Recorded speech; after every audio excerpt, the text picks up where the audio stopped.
Alors, pour cette activité 2, page 152, on va voir d'autres indicateurs.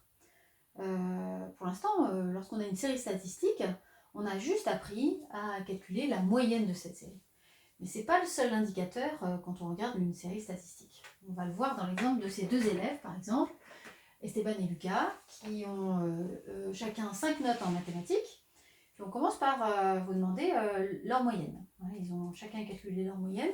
Donc bien sûr, on ajoute leurs 5 notes. Voilà, on divise par 5. Pour Esteban, on obtient alors plus 14, plus 11,5, plus 13. Ça nous fait 61 divisé par 5. C'est égal à 12,2. Voilà pour Esteban. On fait la même chose pour Lucas. On additionne ces 5 notes.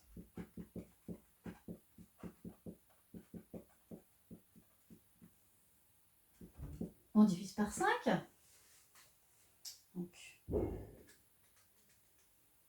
plus 10,5, plus 9, plus 16,5. J'ai fait une bêtise, pardon. 8 plus 17, plus 10,5, plus 9, plus 16,5. 61 à nouveau, et donc divisé par 5. Là encore, ça nous fait 12,2 de moyenne. Alors déjà, on remarque qu'ils ont la même moyenne. Et c'est d'ailleurs ce qu'ils vont se dire. Ils vont se dire, certainement, qu'ils sont aussi forts l'un que l'autre, par exemple. Il y a plusieurs façons de le dire.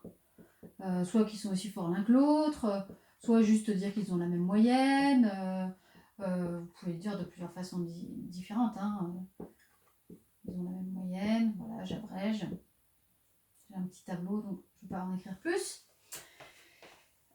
Donc, si on veut comparer ces deux élèves, tout comme nous, on vous compare entre vous en conseil de classe, on ne regarde pas que vos moyennes, c'est pas la seule chose qu'on regarde. Deux élèves qui ont exactement la même moyenne peuvent pourtant être des élèves très différents.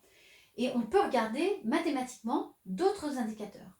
Alors, la première chose qu'on va faire, c'est d'abord de ranger leurs notes dans l'ordre croissant. Donc, Esteban, ça nous donne sa plus basse note 10,5. Ensuite 11,5. Ensuite 12. 13. 14. On peut remarquer déjà qu'il a des notes tout au-dessus de la moyenne. Elles grimpent pas très haut, mais elles descendent pas très bas. Et Lucas, ça démarre déjà plus bas. Ça démarre à 8. 9. 10,5.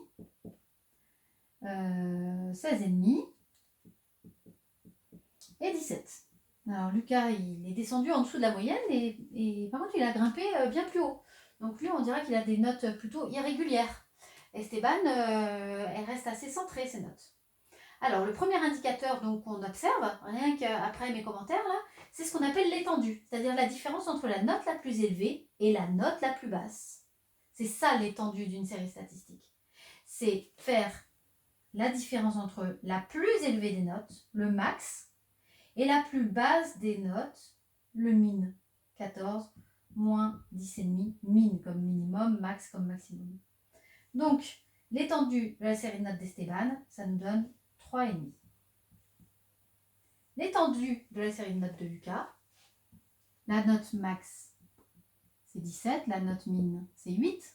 17 moins 8, on obtient une étendue de 9 points entre sa meilleure note et sa note la plus basse. Donc, premier critère, nouveau critère, c'est ce qu'on appelle l'étendue. À retenir, c'est la différence entre la plus grande et la plus petite des valeurs.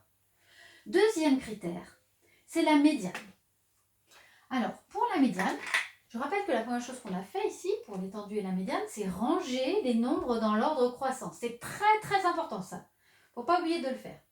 Eh bien, la médiane, vous voyez, médiane, ça commence par un M comme milieu, médiane, on pense un peu au milieu en fait. C'est ça, on va prendre le milieu de notre série. Ici, si je veux couper ma série en deux, couper 5 en deux, je ne peux pas tout à fait, sauf si je prends la valeur du milieu. Et comme ça, ça me fait bien le milieu de ma série parce que j'ai 2 notes avant, j'ai 2 notes après. Et ma médiane, c'est celle qui est au milieu. Donc ici, la médiane, c'est 12. Ça veut dire qu'Esteban, il a autant de notes supérieures à 12 que de notes inférieures à 12. Même chose pour Lucas. Ils ont le même nombre de notes tous les deux, 5 notes. Hein. Donc, pour couper ma série en deux, je prends la valeur du milieu. Et puis, j'ai à nouveau mes 2 notes inférieures et mes 2 notes supérieures. La médiane, elle partage la série en 2 groupes de même taille, de même effectif. Voilà la médiane. C'est 10,5. Donc la médiane de Lucas, elle est plus élevée. Il a autant de notes supérieures, elle est plus basse, pardon. Il a autant de notes supérieures à 10,5 que de notes inférieures à 10,5. Et je vous laisse proposer une appréciation. On a parlé déjà d'Esteban qui est un élève certainement plus régulier, alors que Lucas est un élève plus irrégulier. Mais Lucas est capable d'avoir de très bonnes notes. C'est ce qu'on pourrait mettre sur son bulletin, par exemple. Esteban, lui, est un élève très régulier. Et rien qu'en regardant ses notes, qui sont groupées autour de la médiane, voilà, ça permet de différencier ces deux élèves.